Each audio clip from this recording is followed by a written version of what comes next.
Lookism में बहुत सारे मॉन्स्टर लेवल फाइटर्स हैं, गन, गो, यूआई डैनियल, गैब्रियन किम और फर्स्ट जनरेशन के किंग्स। लेकिन फिर भी जब स्ट्रॉन्गेस्ट कैरेक्टर की बात होती है, एक नाम बार बार सामने आता है, जेम्स ली। आज मैं तुम्हें 3 रीज़न बताऊंगा कि लोग जेम्स ली को स्ट्रॉन्गेस्ट क्यों मानते हैं। सबसे पहला रीज़न है उसका टैलेंट। लुकिज्म में बहुत कैरेक्टर मेहनत करके स्ट्रॉन्ग बने, लेकिन जेम्स उन रेयर कैरेक्टर्स में से है जिसके पास नेचुरल टैलेंट भी है और उसने उस टैलेंट को पीक तक डेवलप भी किया है। उसकी स्पीड इतनी डेंजरस है कि अपोनेंट्स को रिएक्ट करने का मौका ही नहीं मिलता।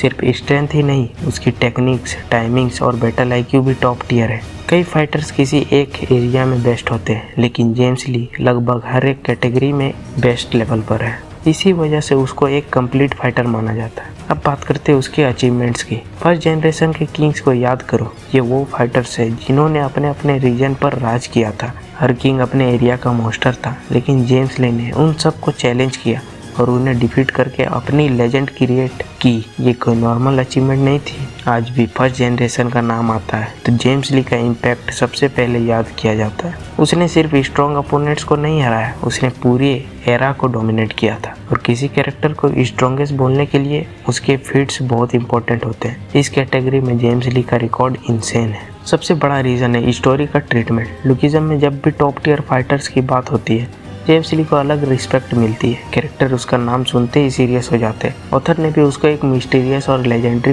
फिगर की तरह बिल्ड किया है। बहुत स्ट्रॉन्ग कैरेक्टर्स आए और गए, लेकिन जेम्स ली का ऑरा अलग ही लेवल का है। ये वही कैरेक्टर है जिसे कंपेयर करते वक्त फैंस गन, गो और यूआई डैनियल तक को डिस्कस में ले आते हैं। लेकिन अब सवाल ये है, क्या जेम्स ली सच में नंबर 1 है या फिर गन, गो या यूआई डैनियल उससे भी ज़्यादा स्ट्रॉन्ग है? कमेंट करके अपनी रैंकिंग ज़रूर बताना।